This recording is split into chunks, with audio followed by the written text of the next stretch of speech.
12.12b brought some exciting changes. If you're looking for the new meta, you've come to the right guy. We're going over what I think are the 3 strongest comps this patch. First, let's do a brief overview of all the comps we're going to go over and why I think they're strong right now. First is Astral Mages. With buffs to Astral Shot and several mages, this comp is back in the meta due to its consistency to hit units, strong late game carry, and solid frontline. Next is Siphon Carry. With Siphon, Silas, and Whisper trait all buffed this patch, this comp is a powerhouse. Siphon does great damage, brings lots of CC, and tanks like a champ. Our third comp is Dragon Mancer. This comp is still powerful despite the nerfs, and this is due to the slight nerfs to other meta comps like Xayah, Corki, Ornn, Assassins, allowing Dragon Mancer to shine through.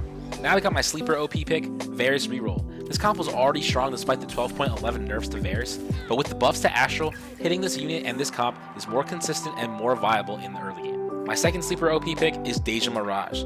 Since the update to Deja, this comp has found its footing as a solid top 4 comp when uncontested. Now let's take a look at each comp I've mentioned. I'll be doing more in-depth analysis on them in future videos, so make sure to subscribe to never miss a comp guide or meta update. Here are the core units for Astral Mages. The key thing to focus on is securing tier items. Unless you high roll, you'll want a Law Streak to get prio on carousel rounds to secure components. Shojin is a must-have and the other items are optimal, but you can sub them out for other items that you get during the game. For tank items, play what you have. Sunfire plus Declaw or Bramble, depending on enemy boards, works best. You want to slow roll on 7 for your units, and once you hit, you can sub Vlad for another mage. I prefer Heimer since he has a stun. Here's what the final build could look like. Extra damage items go to Zoe, and if you don't hit Rise 3, you can transfer those items to Zoe instead. Extra tank items go to Silas. Next is Siphon comp. They're expensive units, so you need to use other units to hold items until you hit. Personally, I like Yone for Warrior 2 with Shen. Once you find Siphon, switch the items over. Tank items should go to Ornn. Again, you'll need to base this on enemy comps, but Warmogs is a great generic item and so is Sunfire Cape. For this comp, you should be going for a fast 8 roll down. Your main goal is to hit Siphon 2,